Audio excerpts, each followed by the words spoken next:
ভারতকে নিয়ে চিন্তিত হওয়ার কিছু নাই। আমরা এক জাতি, 1% লোক আমাদের ট্রাইবাল, তারা গর্বিত, আমরা গর্বিত। ওখানে একজন বীর বিক্রম আছে।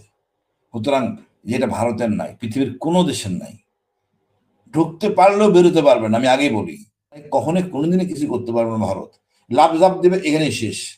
মোদী সাহেব এসে আছে ডক্টর ইউনূসের সাথে এই বৈঠক বা যাই বলেন, এতে যে কলিকাতার বাসীর কি অবস্থা, এটা মূল্যায়ন করার চেষ্টা করেন। এতক্ষণ তো চট্টগ্রাম বন্ধ নিয়ে নেওয়ার কথা। বাস্তবে চিন্তা করেন যে ভদ্রলোক এই কথা বলছেন, রাজপুত্র, ওনার কিন্তু রাজ্য নাই, উনি বেশরম লোক। ওনার রাজ্য হারাইয়া উনি এখন আর জায়গায় নাক গলাচ্ছেন। তারাও অনেকটাই হুমকি দিচ্ছেন বিভিন্ন বিষয় নিয়ে বাংলাদেশকে।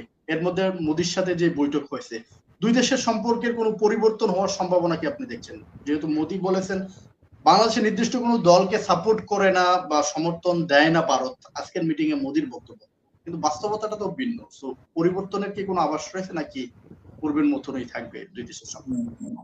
ভাই আমি বলি, মোদি কি বললো বা মোদির কথা, মোদির সাথে প্যারালাল সরকার হলো আমার হাসিনা সরকার। সকল টাকা পয়সা নিয়ে একজন ভারতীয় আছে, উনি তো ইনভেস্ট করতেছেন। আমার তো মনে হয় না মোদি বলার দরকার আছে কলকাতা নিউজ বা টিভি মিডিয়াকে হাসিনা সরকার লোকজন ওখানে আছে। তো মোদির ফেরত নিয়ে কথা বলছেন এক ভাই, অবশ্যই ফেরত আসতে হবে। সরি, মোদি ফেরত না, হাসিনা ফেরত। হ্যাঁ, হাসিনাকে তো আসতেই হবে নিঃসন্দেহে। আর হাসিনা আসলে তার সঙ্গ, অসৎ সঙ্গ লোকগুলি ভর্তি করে বেড়াতে সবাইকে ইনশাল্লাহ আনা হবে।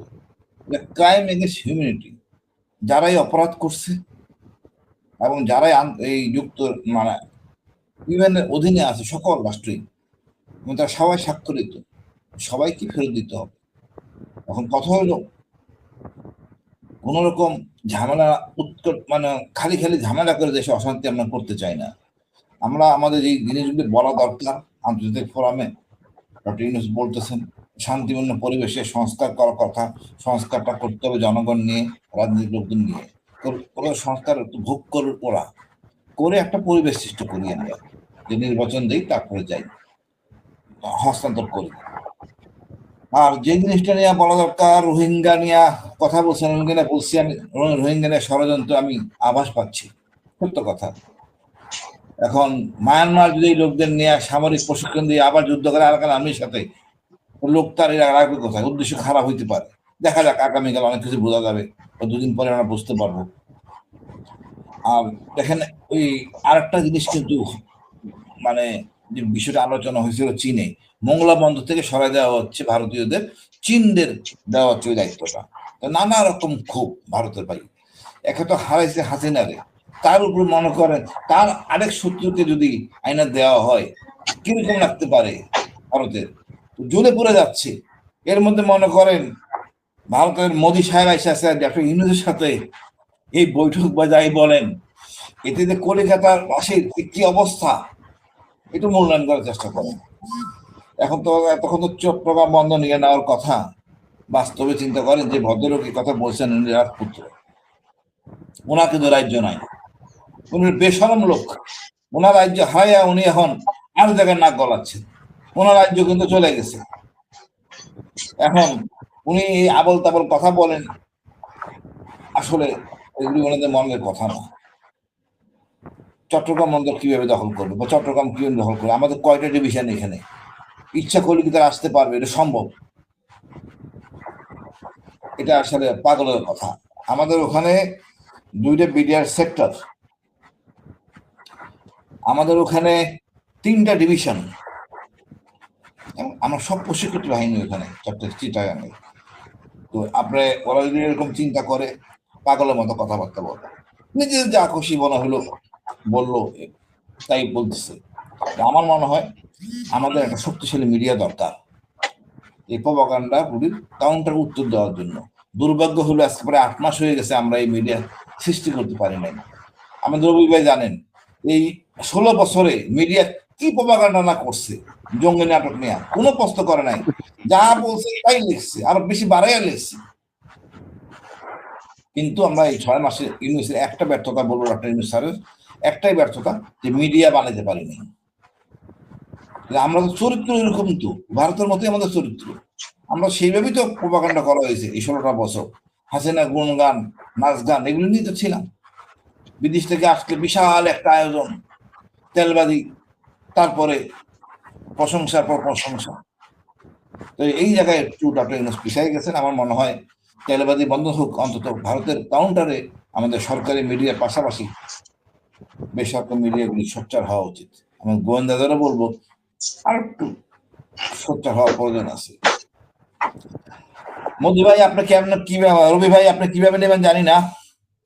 ওই আপনার প্রতিটা সংস্কারের মধ্যে দেখেন কেন সেনাবাহিনী রাজনীতিতে হস্তক্ষেপ করে একটা পরিবর্তন পরে, এটা মনে হয় ভাবার বিষয় আছে। জিয়াউর রহমান আসলেন, ক্ষমতা নিলেন, উনি ক্ষমতা নেওয়ার ইচ্ছা ছিল না। উনি তো 71-এ নিতে পারতেন, 72-এ নিতে পারতেন, কে মানা করছিল? উনি তো স্বাধীনতা ঘোষক, উনি তো সংবিধান ভঙ্গ করে স্বাধীনতা ঘোষণা দিচ্ছেন। আর সংবিধান মাইনাই শেখ মুজিবুর রহমান আত্মগোপন আশ্রয় নিছেন, সারেন্ডার করছেন সংবিধান মাইনা।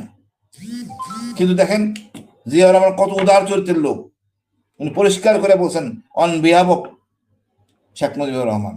তাকে সে সম্মান দিছে? দেয় নাই শেখ মুজিবুর রহমান। তারপর দেখেন জিয়াউর রহমান ক্ষমতা নিলেন, কিন্তু ক্ষমতা নিয়ে যে আইন কানুন করে রাখছেন, যে মৃত্যুদণ্ড যদি না মানা হয় বা সরকার সাপোর্ট না করা হয়, সেই এরশাদ এই পরিবর্তন করতে গিয়ে নিজে ক্ষমতা নিয়ে নিলেন। এবং মইনুল আহমেদ একই চক্কর। এখন দেখেন আমাদের সেনাবাহিনী প্রধান, উনি করেন নাই, বাট সন্দেহের সৃষ্টি হয়েছে। আমার এই সন্দেহ সৃষ্টি রাখবেন কেন? জনগণের সাথে থাকবে শৃঙ্খলা বাহিনী, শাসক যেই হোক, এইটা একটু পরিষ্কার করে দেন। যদি কখনো এরকম হয় জনগণের সাথে যায়, এটা আইনের বিচারের বিবেচনায় আনা যাবে না। আর ভয় থেকে মানুষ অপকর্ম করে। আজকে যে বিতর্কগুলি হয়েছে আমাদের, আর এই যে ছাত্রদের সাথে কথা বলছে, এইটি কাম্য না। কেন কথা বলে? আত্মবিশ্বাসের অভাব, যে আমাদের রাজনীতিবিদরা আমাকে আসলে অন করবে না, আমাকে হয়তো বিএনপি অন করবে না, আমাকে হয়তো জামাত অন করবে না, আমার বিপদে ফেলবে। এই থেকে আমাদের একটু সংস্কার করেন। বাট আমার মনে হয় এই দরকার আছে জিনিসগুলো। প্রতি দেখা যাবে যে কেউ স্বৈরাচারের বিরুদ্ধে গেলেই সে ভদ্র ক্ষমতা নিয়ে নেয়, এমনটা হওয়া উচিত না। সংবিধানে একটা সুন্দর ধারা সৃষ্টি নিয়ে আসেন, যাতে কখনো এই শৃঙ্খলা বাহিনী কারো ব্যক্তিগত না, জনগণের। এই জনগণের পাশে থাকবে, যাতে পাশে থাকলে অপরাধ না হয়, এই দিকটা আমলে নেওয়া উচিত। আমার মনে হয় সকল কিছুই সবাই আমরা আলোচনা করছি। আর ভারতকে নিয়ে চিন্তিত হওয়ার কিছু নাই। আমরা এক জাতি, 1% লোক আমাদের ট্রাইবাল, তারা গর্বিত, আমরা গর্বিত। ওখানে একজন বীর বিক্রম আছে। সুতরাং যেটা ভারতের নাই, পৃথিবীর কোনো দেশের নাই।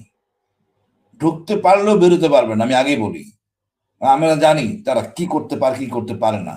তাদের যে ব্যক্তিগত সমস্যা, কেউ রুটি খায়, কেউ সবজি খায়, কি যে ট্রাবল ইন্ডিয়ান আর্মি। আপনি আমি সেনাবাহিনীর লোক, খুব কাছ থেকে তাদের দেখছি, তাদের সমস্যা। তো ভয় পাওয়ার কিছু নাই, কখনোই কোনোদিনই কিছু করতে পারবে না ভারত। লাভ লাভ দেবে, এখানেই শেষ। যদি পারতো তাহলে 5ই আগস্ট নিজস্ব বাহিনী পাঠাইয়া হাসিনাকে নিয়ে দিতে পারতো, নিতে পারে নাই। তখন তাদেরই প্যাকেজ ছিল। তো ভয় পাওয়ার কিছু নাই। বাঙালি জাতি সাহসী জাতি, রক্তের বিনিময়ে স্বাধীনতা পাইছি। সুতরাং আমরা কাঙ্ক্ষিত লক্ষ্যে যাব। ধন্যবাদ ভাই।